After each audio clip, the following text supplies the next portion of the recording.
Just wanted to thank everyone for all the support on the last one, and give context for this one.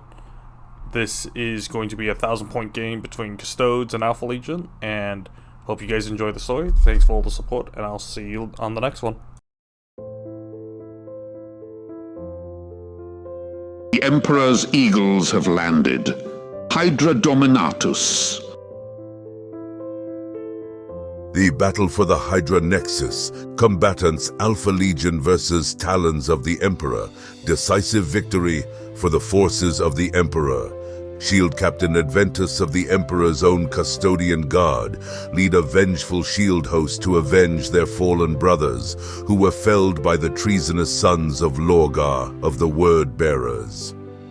Adventus, upon hearing the call to arms sent by the survivors of the Ultramarine and Salamander forces, had sped his Gloriana-class battleship, the Imperator Primus, towards the Flokia system alongside the Dark Angel's fleet.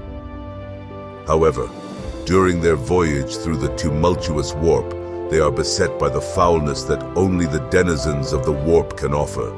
Demons and fallen gods walked amongst the souls of humans, taking altered forms of the material.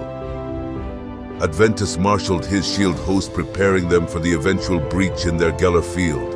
However, unlike their Astartes allies, no breach came. Suddenly, a scream is heard through the Vox, and a sudden violent jerk pulled the entire ship from the wretched bowels of the warp. Crisis and alarms erupted from the command bridge. However, among all of them, a piercing wail was slowly emitting from an open Vox channel. A nearly imperceptible change had washed across the base human crew, who had reacted to the emergency as Adventus had calculated what would be appropriate given their training. However, no matter the training, a base human cannot be immune to fear, only mask it.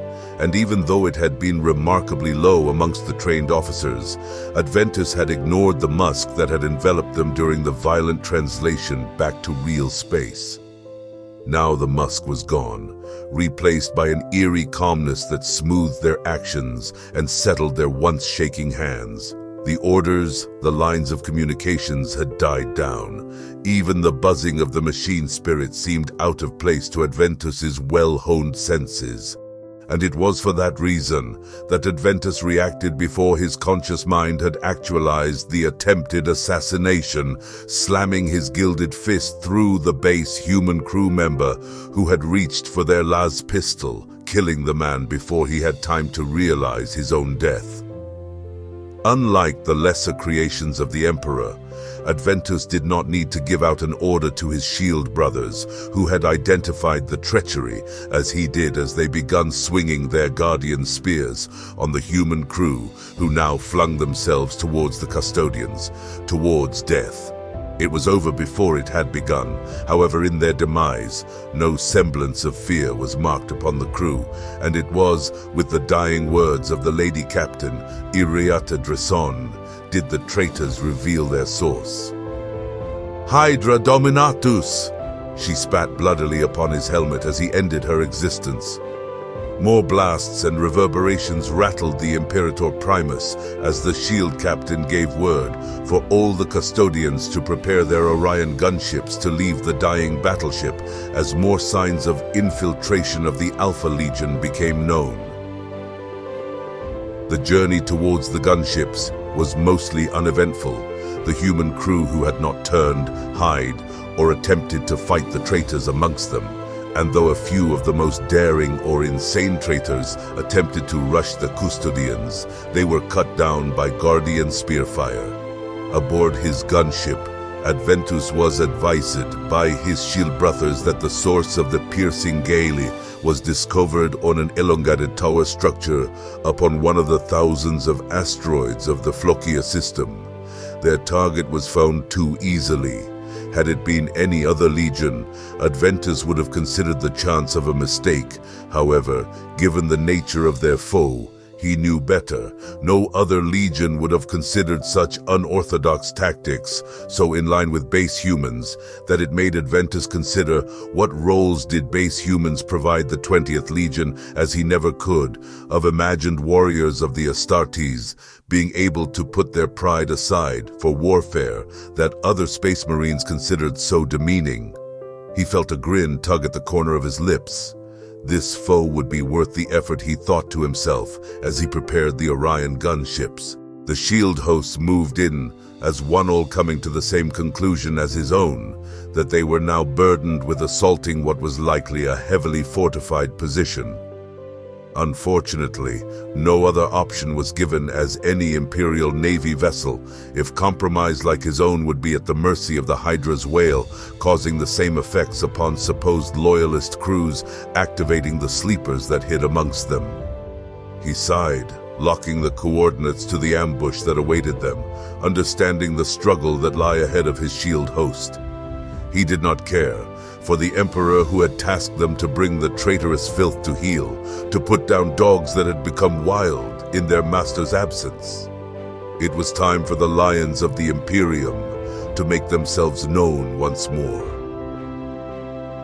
Arimilus Dinat waited, watching the burning comet scream across the void of space towards himself and his battle brothers.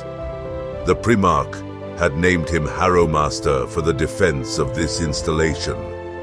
He knew the odds of holding out the Hydra Nexus were slim. However, given the overall goal of the Primarch's intent with the system, it had served its purpose. But he did not like the odds of facing the golden defenders of the throne. He had given orders and preparations had been made to ensure that even in defeat would cost more for the attacker. The Legion would lose, but beyond that basic measure, he was doubtful of their success. Nonetheless, he had his duty, and that the final configuration was taken shape in the twin Primarch's minds. And he and his battle brothers would be the masons to its final form. Dinat strengthened his resolve, and as the first ships descended towards him, he raised the prophet towards the Emperor's champions in defiance. For the Emperor, he declared. Bolter fire erupted around Dinat around him as the custodians departed from their low-flying gunships. Adventus was smiling, even considering the grim circumstance he and his shield brothers found themselves under, as a hail of bolter fire rained upon their gilded armor. He did not know what to expect from such a foe, even for one among the Emperor's guard was not privy to the inner machinations of such an enigmatic fighting force. Adventus was hoping for them to snarl, to rush themselves forward upon his spear, as unlike his shield brothers, he remembered fondly the times he had stepped into the sparring chambers of severally different Astartes legions. He had hoped for the roaring hate of the World Eaters, or the unyielding defense of the Iron Warriors, or even he would have settled for the maddening cruelty of the Night Lords. But instead, all he and his shield host received was concentrated bolter fire from blind spots combined with minis and tripwires for extra mesure. Though each round spent individually could not hope to pierce the aura might of custodian plate, gather enough of them in concentrating fire, few things could withstand it. Initial scans showed a sparsely defense force on the Baron, but considering the sheer defiance of their defenses, he was growing fond of these little serpents. For the Emperor was heard across the open vox, and Adventus found the incoming source of the transmission from a block of Alpha Legionaries, wielding what appeared to be a modification of the standard Astartes bolt shotgun. A legionary who wielded a thunder hammer and power sword caught Adventus's eye, and he marked that one for the warlord of this lot. Though in reality it hardly mattered, he would fall like the rest. Adventus hoped to find his soon-to-be foe's name. Perhaps a new name shall be added to his own, if he is impressed by the Harrowmaster, as he galvanized his squad forward. One of his shield brothers, the youngest Sergen, fell, the penetrating bolts bisecting his torso from his hips. Adventus felt a pang of pain, perhaps from a lucky shot that had slipped his armor's plate, but regardless prepared himself for close-quarters combat. However, even though he was certain he crossed through the exact distance that should have landed him at the feet of his enemy, they remained distant, mockingly so even.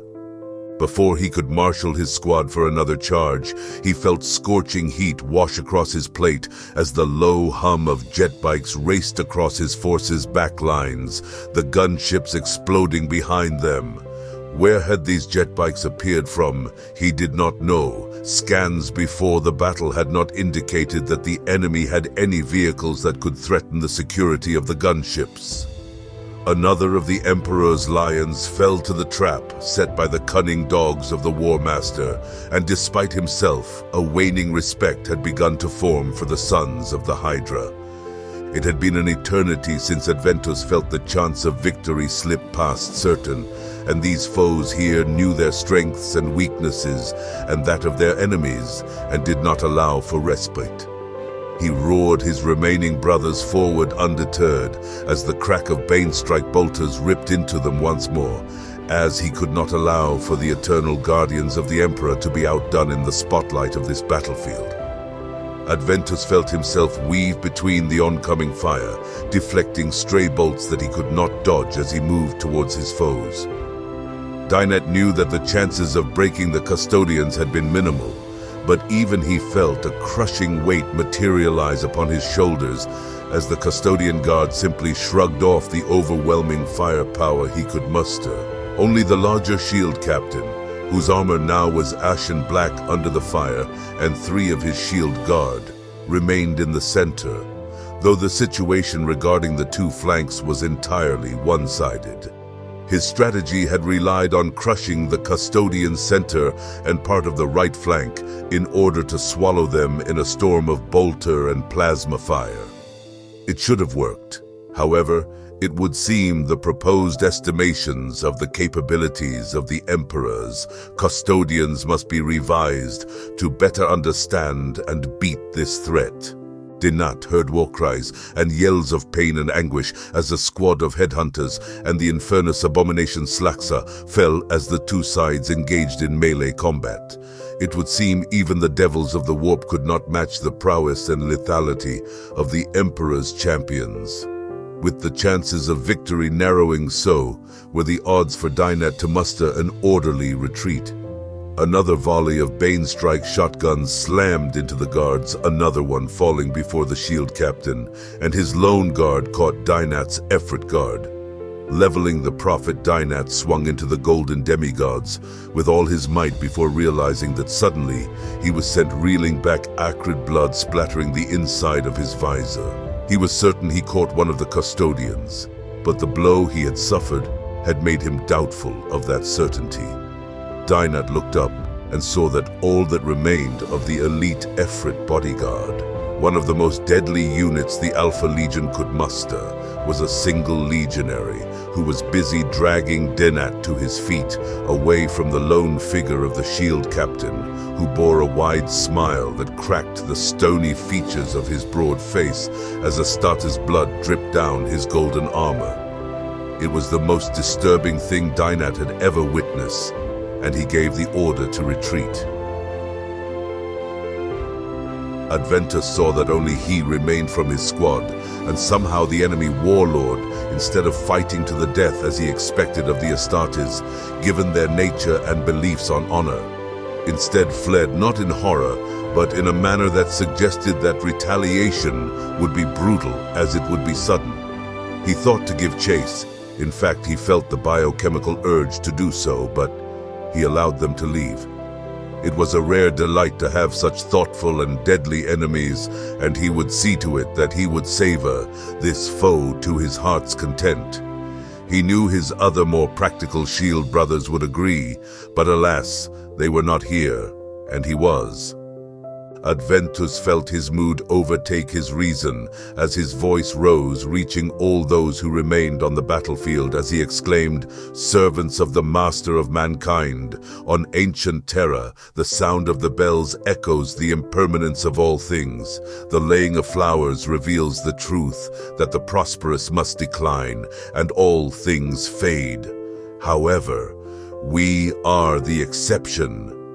As he raised his paragon glaive over his head and hearing the fading screams of dying traitors, the Hydra's Nexus was shut down by Shield Brother Protean, whose squad was tasked with guarding the human navigator they had rescued during their escape from the Imperator Primaris.